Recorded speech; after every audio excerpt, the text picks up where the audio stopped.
Les Français, en ce 6 mai, viennent de choisir le changement en me portant à la présidence de la République.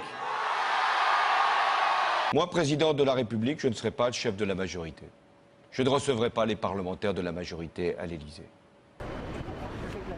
Aussi de remercier les parlementaires de leur soutien, de les écouter, de les entendre. Il a passé un long moment à parler avec eux et aussi effectivement de leur dire à quel point il avait besoin de ce soutien des parlementaires.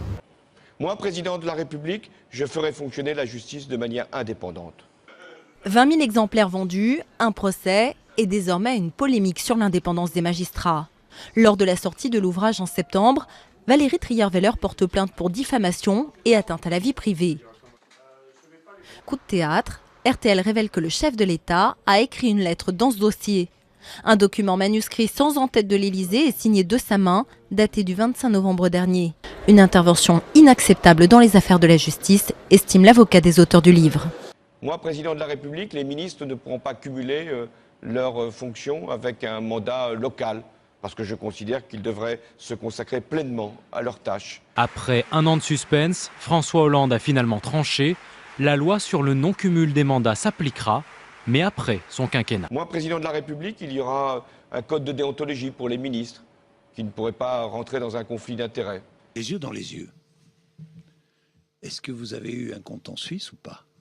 Je n'ai jamais eu de compte en Suisse, Jean-Jacques Bourdin. Vous avez pensé à démissionner? Pourquoi démissionner quand on se sait innocent? Jérôme Cahuzac contraint à quitter sa fonction. Le parquet de Paris a annoncé l'ouverture d'une information judiciaire concernant un blanchiment présumé de fraude fiscale. Moi, président de la République, j'essaierai d'avoir de la hauteur de vue pour fixer les grandes orientations, les grandes impulsions. Mais en même temps, je ne m'occuperai pas de tout et j'aurai toujours le souci de la proximité avec les Français. François Hollande avait passé la consigne. À Dijon, il veut être en contact direct avec les habitants.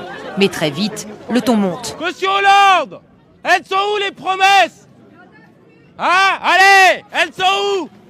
L'expulsion est immédiate. En tout cas, le président n'entendra pas ce que cet homme avait à lui dire. 74% d'insatisfaits. Jamais un président n'a enregistré un tel niveau d'impopularité.